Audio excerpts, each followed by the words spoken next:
Elia anafika katika mji ule, anatamka neno la kwamba mvua haitanyesha katika mji ule, na mvua haikunyesha katika mji ule. Lakini kwa sababu naye alikuwa ni miongoni mwa watu wanapatikana katika nchi ile, Mungu alitafuta namna ya kumsaidia. Akamsaidia mara kwanza, akampicha kwenye kijito kile ambacho maji yanatoka, na kunguru ukawa analetea mkate.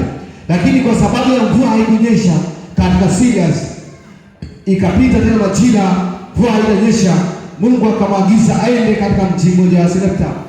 Huko mwanamke mmoja alikuwa ameandaliwa na Mungu kwamba atampokea mtumishi wa Mungu na atamlisha ama kumhifadhi. Yesu Kristo asifiwe sana. Mtumishi wa Mungu akaenda katika mji ule, akakuta nako njaa kubwa tu, njaa kubwa, watu, vyakula vichache. Hata alipofika kwa mama yule siku ile, mama alikuwa na kitu kidogo tu cha kumega siku ile. Akauliza kwamba nifanyie mkate nile kwanza.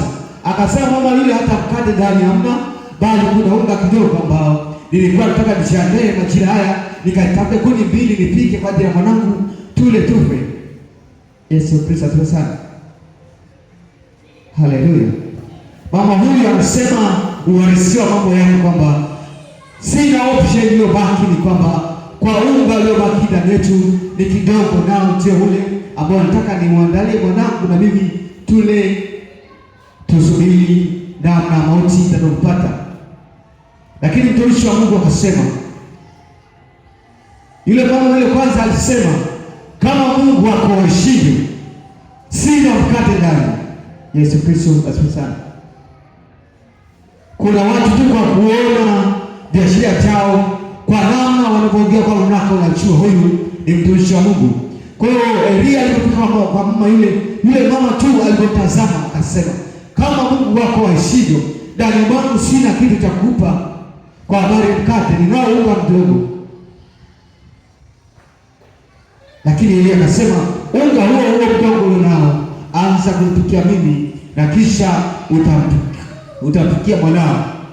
Lakini Elia alisema jambo moja tena hapa, akasema kwamba kapu au pipa kutunzia au kifaa cha kula vyako tangu sasa halitaisha, na mafuta yako hataisha kwenye chupa chako. Anza kumfadhili mimi ili uone Bwana atakutendea. Mtumishi wa Mungu kwa imani ile ile aliyosikia, kwa sababu alitambua kwamba anaongea na mtumishi wa Mungu, akafanya vile vile. Tangu siku ile kapu lake la kukatia unga halikukata, wala mafuta yake hayakuisha. Tunazungumzia imani zinazoweza kufanya kazi na imani zenye mamlaka, watu wenye mamlaka katika imani zao. Elia alitamka tu jambo kwamba kama Mungu ashivyo, Mungu asiyeshivyo, ukianza kwa kunifanya mimi, hakika kapu lako au pipa lako la kutunzia chakula halitaisha, wala mafuta kwenye chupa chako hakitaisha.